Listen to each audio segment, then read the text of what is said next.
Hello family, welcome back to my channel. मैं आपसे आज रेड वेलवेट की शुरू से लेकर इसकी बेस बनाने से लेकर डेकोरेशन तक की वीडियो शेयर कर रही हूँ। मैंने वो उसका तैयार कर लिया है लिक्विड। इधर मैं केक टिन तैयार कर रही हूँ जिसमें मैंने थोड़ा सा रिफाइन लगाया, फिर बटर पेपर लगा कर उस पर भी थोड़ा सा रिफाइन को स्प्रेड किया। फिर उसके बाद मेरा जितना भी ये बेटर बना हुआ था उसे मैं इसमें ट्रांसफ़र करके अच्छी तरीके से फिर उसे टैप टैप करके उसका जितना भी बबल है अंदर में उसका सारा बबल्स निकाल दूँगी।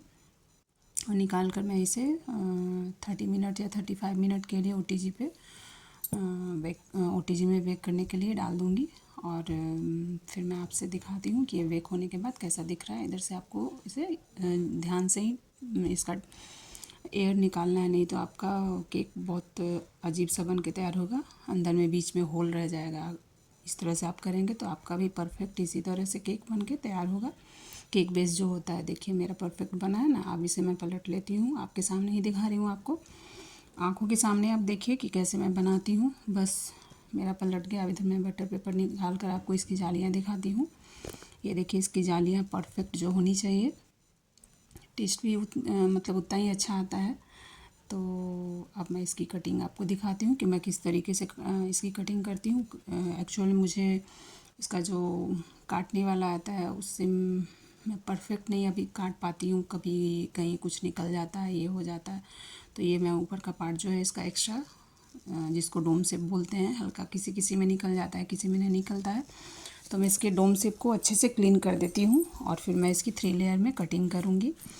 तो आपसे मैं दिखाती हूँ कि मैं कटिंग किस तरीके से करती हूँ। मैं सिंपल सा, आपके पास कोई भी थ्रेड होगा जिसे हम लोग कपड़ा सिलते हैं, तो आप अपने उससे निशान लगा लें, किसी भी चीज़ से, चाकू से या फिर कटर से, किसी भी चीज़ से। इस तरह से आप एक निशान लग गया। अब इसमें मैं अपना जो कपड़ा सिलने वाला धागा आता है उसको लगा कर फंसा लूँगी, फंसा कर और दोनों धागा को पकड़ के अच्छे से ब्रेड को अपना पकड़ के और खींच दूँगी। तो देखिए इतना इजीली कट जाता है कि मुझे ज़रा सा भी टेंशन नहीं रहता है इसको कटिंग करने में। तो मैं इसी तरीके से काटती हूँ हमेशा। वो भी जिनको आता है उनके लिए वो भी ईजी है, लेकिन मेरे से आड़ा तिरछा हो जाता है तो मैं रिस्क काहे को लूँ। तो इस वजह से मैं हमेशा थ्रेड से ही काटना पसंद करती हूँ, इसलिए मुझे थोड़ा टाइम ज़्यादा लगता है, लोगों को हो सकता है कम लगता हो। तो इस तरह से मैंने इसकी सेकंड लेयर भी कटिंग कर ली। तो थर्ड लेयर में कटिंग हो गया। इस तरह से मैंने इसकी थर्ड लेयर भी कटिंग कर ली है। सेकंड लेयर ये 3 भाग में डिवाइड हो जाएगा। इसकी लेयरिंग मैं दिखाती हूँ उठा के, परफेक्ट होती है ना, कहीं से आड़ा तिरछा कटेगा ना, कहीं कम होगा ना कहीं ज़्यादा होगा, तो परफेक्ट जो चाहिए मुझे वो होता है। अब मैं आपको इसकी क्रम कोटिंग दिखाती हूँ। ये मैंने अपना ब्रेड लिया, उसमें मैंने शुगर सीरम लगाया। इसमें थोड़ा सा मतलब कम लगाना चाहिए नीचे वाले में, तो थोड़ा कम डाला। ये मेरा एक क्रीम बचा हुआ था पहले का, तो मैं सोची कि इसको अंदर में डालने से क्या ही होगा, क्योंकि घर के लिए बना रही थी, तो कौन सा मुझे किसी को देना था। तो इस तरीके से मैंने उसका यूज़ कर लिया। बहुत दिन से फ्रिज में पड़ा हुआ था, तो वो नीचे वाले में होकर थोड़ा सा और बचता है तो मैं सेकंड वाले में भी करती हूँ उससे। तो ये मेरा आज ख़त्म हो गया क्रीम।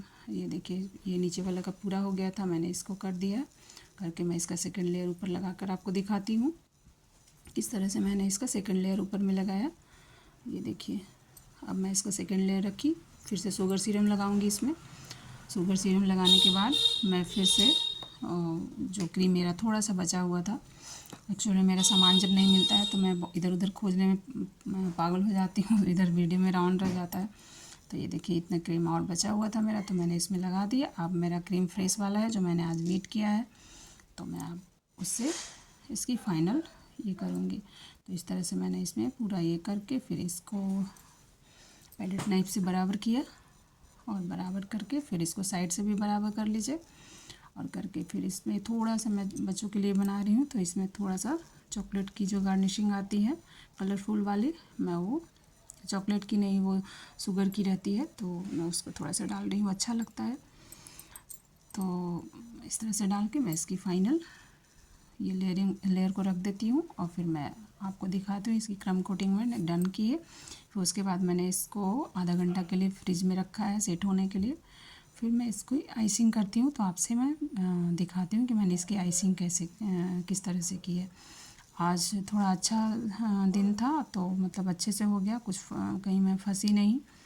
और बच्चे लोग रहते हैं तो दिमाग ख़राब कर देते हो, तो इधर से उधर गड़बड़ हो जाता है, उधर से उधर गड़बड़ हो जाता है। तो आज मैंने इसकी अच्छी सी क्रम कोटिंग भी की है और आइसिंग भी की है।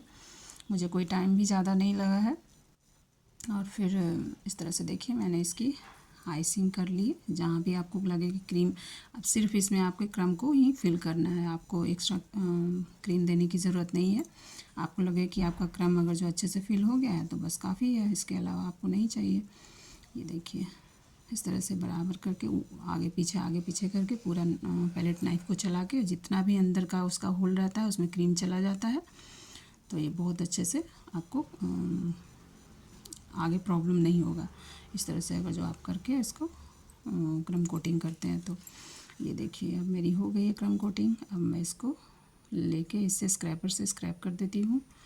फिर उसके बाद में जहाँ जहाँ मुझे लग रहा है कि यहाँ पे कम है, क्रीम यहाँ से निकल रहा है, तो मैं पैलेट नाइफ की सहायता से थोड़ा थोड़ा क्रीम लेके मैं इसमें फिल कर रही हूँ, इसको भर रही हूँ।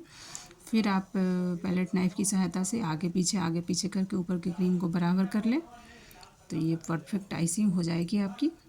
देखिए ये बहुत अच्छा है। देखिए बस इसी तरीके से आपको इसको मिलाते आप जब भी संतुष्ट हो जाए कि मेरी क्रम कोटिंग फाइनल हो गई है तो आप छोड़ दें। मैं थोड़ा बहुत इधर उधर होल देख रही थी, तो इधर आप मैं इसे ट्रांसफ़र कर रही हूँ केक होल्डर पे। तो इधर देखिए ये थोड़ा 2 पाउंड का है और मेरा पैलेट नाइफ जो है वो बहुत ही कमज़ोर है। मैं दूसरा लूँगी, तो अभी तो यही है तो थोड़ा दिक्कत होता है उस पर पलटने के में। मैंने इसे आधा घंटे के लिए रेस्ट कर दिया था फ्रिज में। इसके बाद मैं इसकी आइसिंग कर रही हूँ। तो ये आइसिंग आप देख सकते हैं, बस उसी कोन में क्रीम को भर के ऊपर लेयर कर लेना है और फिर नीचे भी उसी तरीके से लेयर बाई क्रीम को फैला लेना है इस तरह से। फिर जैसे हमने क्रम कोटिंग की थी उसी तरीके से पैलेट नाइफ से मिलाते हुए सारे को अच्छे से मिला लें और फिर स्क्रैपर की सहायता से इसको प्लेन कर लें। इसमें थोड़ा सा टाइम जाता है। जिन्हें प्रैक्टिस है डेली वो केक बनाने का उन्हें कोई टाइम नहीं लगेगा, लेकिन अगर जो आप बिगनर हैं जैसे मेरे जैसे हैं तो थोड़ा टाइम लग जाता है। और हम लोग थोड़ा सा परफेक्शन देने की कोशिश करते हैं, क्योंकि हम लोग को लगता है कि हमें कम आता है, मतलब हम ये नए हैं तो कोई गड़बड़ तो नहीं हो रही है।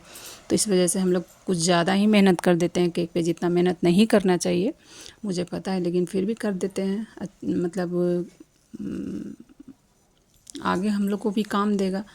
आज सीख रहे हैं तो हो सकता है कल हम लोग भी परफेक्ट मतलब बहुत जल्दी बना लें। अभी तो मेरे से भी टाइम लग जाता है। तो इस तरह से मैंने इसकी आइसिंग की और स्क्रैपर की सहायता इसका क्रीम मिलाया। और जहाँ भी मुझे फिर लग रहा है कि कहीं कुछ कमी है तो थोड़ा बहुत देकर मैं उसे फिल कर रही हूँ, भर रही हूँ। और इधर फिर मैं कुछ खोज ही रही होंगी, क्योंकि इधर वीडियो मैंने ऑन कर रखा है और इधर हूँ नहीं, तो कहीं कुछ खोजने चली जाती हूँ।